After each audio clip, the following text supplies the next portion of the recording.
big rig myth that we get to test happens to be one of the most popular topics on the fan site. Have you guys heard of drafting? Oh, that's when you try to get up as close as possible behind a trailer of a big rig to save fuel. Yeah, the idea is that the big rig slices through the air, creates a low pressure zone in its wake, and you need less fuel to move your car. Dude, I've always wanted to try it, but I just never had the nerve. I was afraid that the driver was going to slam on the brakes. Following a big rig dangerously close may seem like an insane way to pass time, but according to fans, it can actually save you money. The theory is that the closer you tailgate a truck, the more you'll decrease the drag of air resistance, and the more fuel you'll save. Before we go full size with this myth, I think we ought to do a few small-scale tests just to see if there's anything going on behind the big rig aerodynamically. If we're gonna test aerodynamics, I know NASA has a wind tunnel. I'd be happy to go call them and see if they'll work with us. In the past, the team have constructed their own wind tunnels for testing. That's exactly what we're looking for. But this time they're going straight to the big guns, NASA. Although it doesn't look all that space-aged, this tunnel can simulate winds at highway speeds. That is great. Look at that. Armed with a model big rig, they first need to find out if the mythical area of low resistance behind the truck actually exists. And the idea is that the wind flowing through here is very even and steady. We're going to blow smoke through over our model big rig, and if we see that smoke collecting at the back end, that indicates a low pressure zone. With the high-speed camera primed to catch the action, it's all systems go for the smoke and wind. To the naked eye, it's hard to see a pattern, but things become crystal clear on the high speed. There's an obvious dead zone, a protected area where the oncoming smoke doesn't reach, protecting any following car from drag. Smoke was gathering behind the truck, which proves to us that there is a low pressure area. What we're going to do now is take a car in the same scale as the truck, attach it to a force gauge, and then see what kind of effect that low pressure has on the car. But just before that, the team first needs a baseline. So the truck is removed from the track to see what the force of the oncoming wind is like on the car alone. With the smoke off, it may look like nothing's happening, but the wind is roaring past the car at over 50 miles per hour. And Grant gets a reading. Okay, so it looks like we got a good baseline. Definitely. 0.142 pounds. And that is just the wind on the car alone. So that's the control. The question now is, will this figure reduce with a semi shielding the airstream? We're now a full 7 car lengths away. Do we have any drag whatsoever? We have 21% drag reduction. Are you serious? Yeah. Wow. For Carrie, that was the wow factor. So how about when the car gets dangerously close? First, they wind the truck in to decrease the distance to 5 inches, or 10 feet if this were full scale. All right, so we're at 10 feet. That's a 60% reduction in drag. Whoa! That is insanity. All right, we're at 6 feet away from the truck. That is ridiculous. I don't think I'd want to drive that close to the back of a truck. Let me tell you, you might want to reconsider. 80% reduction in drag. Dude, I'm definitely driving. Let's go to the suicide zone. All right, let's go to 2 feet. What are we reading? You know what's crazy? We're reading 93% reduction in drag. Are you serious? Yeah.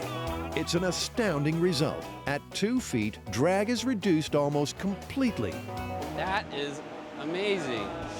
But would this actually translate to fuel savings on the open road? Well, there's only one way to find out.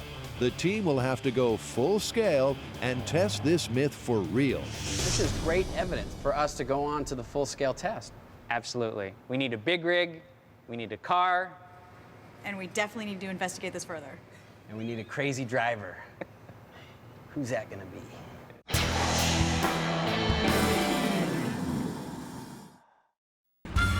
Supposing you're silly enough to tailgate a truck, would this dangerous stunt really improve your gas mileage? Tori, Grant, and Carrie's wind tunnel tests have given this myth the thumbs up, in theory. That is so much more than I expected. But what about in practice? Time to go full scale.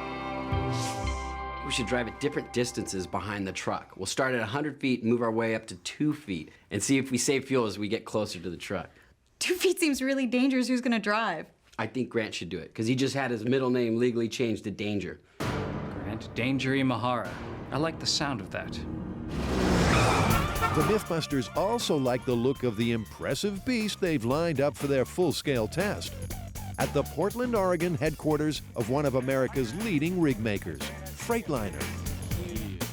We've got this new Cascadia Freightliner here. It took 2,500 hours to shape the aerodynamics of this truck to make it the most fuel-efficient truck in the world. It's a brand new truck, and we're anxious to get it out on the track again and help you with that myth. Test engineer Matt Mark Staller reckons drafting is suicidal, especially considering how many blind spots are on a big rig. But he's agreed to help out under controlled conditions,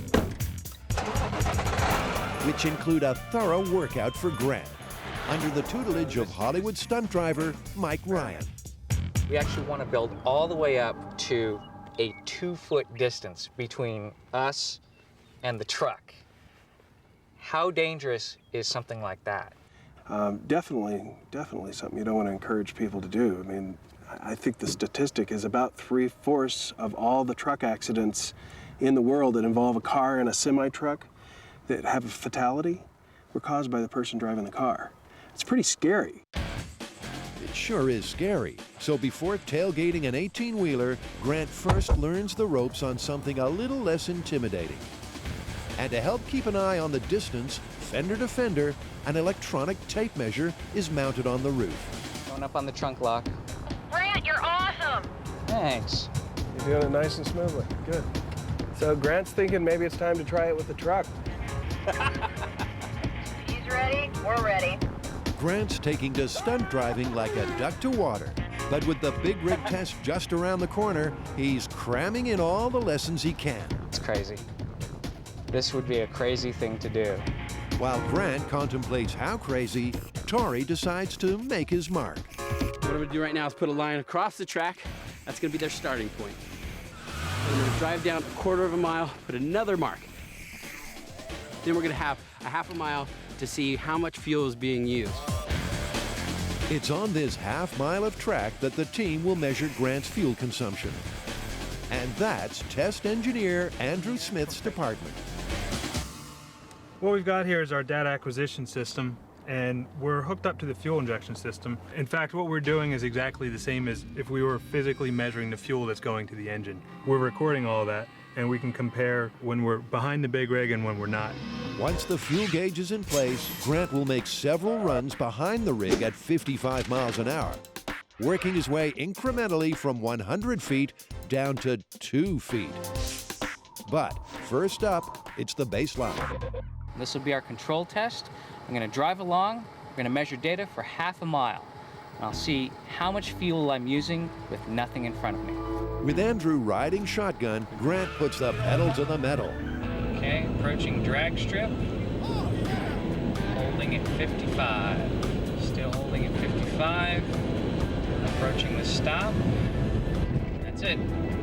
Andrew crunches the numbers, and it turns out that driving at 55 miles per hour on the test track gave a fuel consumption of 32 miles per gallon. Will drafting really cause an increase in MPG? We're gonna do it at 100 feet, 50 feet, 20 feet, 10 feet, and 2 feet, which I consider somewhat suicidal if you were driving on the highway. 3, 2, 1, go. Grant starts out at a distance of 100 feet behind the truck, but even this is considered outside the safety zone for most road authorities, who recommend at least 150 feet between vehicles traveling at 55 miles per hour.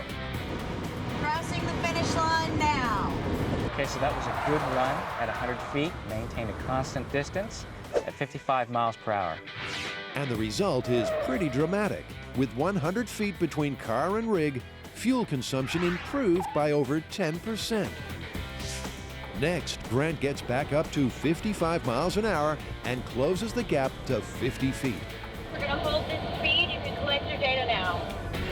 With this size gap, fuel consumption improved by 20% on the control. Grant moves in even closer to 20 feet.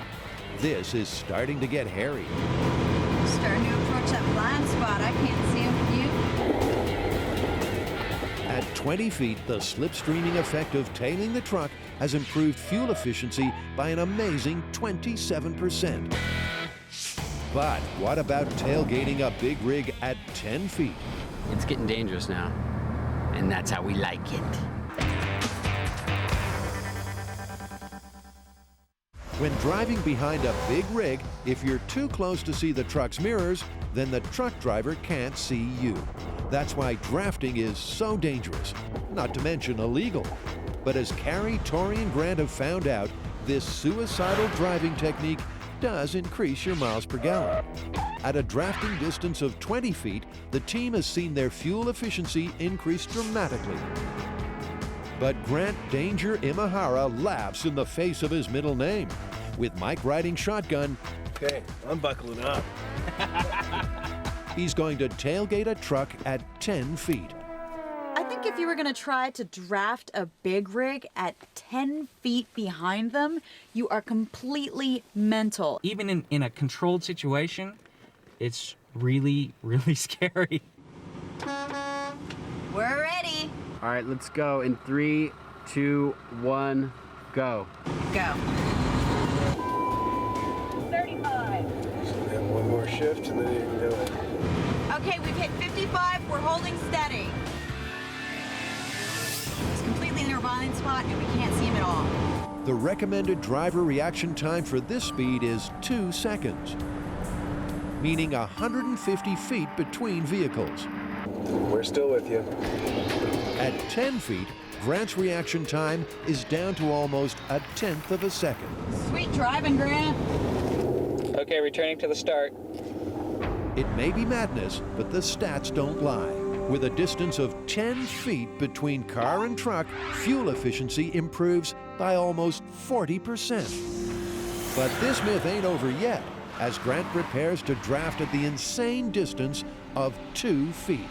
At 2 feet, one miscalculation, and our Mythbuster will be 6 feet under. This is it. The car is 2 feet behind the truck, and they're going to be traveling at 55 miles an hour. I mean, this is nuts. I'm a little freaked out right now. I mean, we did a lot of training, but that was with a minivan. This is a big rig. All right, you ready? Let's do it. All right, man. I'll see you on the other side. It was nice knowing you. What's not nice knowing is if the rig has to stop suddenly, Grant will have 3/100ths of a second to react, faster than the blink of an eye. 2, 1, go. Okay, here we go. Can't even see Grant. Just hit 55. What's your 20, little buddy? We're 3 feet out and closing, just bringing it on in. We are locked into the 2-foot. Oh, you were totally in our blind spot, completely riding us. Matt at the wheel of the big rig can't see Grant's vehicle at all. That is crazy. Yeah, boy.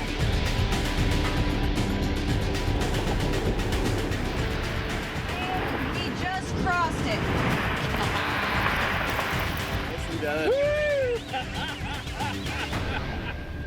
Oh my God. That was crazy. I mean, how much gas am I gonna save? Well, the result comes with a twist. Up until now, every time Grant's vehicle moved closer, fuel efficiency increased. But at 2 feet, it went down. The fuel economy actually dropped off a little bit. And I think the reason was there was such little air drag at that point. It was so hard to keep that 2 feet distance that you were always kind of feathering the throttle, getting on the throttle, backing off. And so that actually hurts fuel economy. You want a really steady foot. So apart from nervous footwork on the accelerator, when Grant drove like a maniac, it looks like drafting, as dangerous as it is, does improve fuel efficiency after all. But really, it's just not worth risking your life for. Dude, nice job. You got nerves of steel. Thanks. You know, it was really intense, but we got a great result. You know what? Surprisingly, at 2 feet behind the truck, it was less fuel efficient because it's so difficult trying to keep that distance between you and the truck. Yeah, difficult and crazy. But did you know that even driving at 100 feet is dangerous? Our researchers found that at 55 miles an hour, the minimum safe stopping distance you should allow is 150 feet. All right, so what are we going to call this one? I think we have to call this one confirmed. You do save fuel drafting behind a big rig. But it's absolutely not worth your life.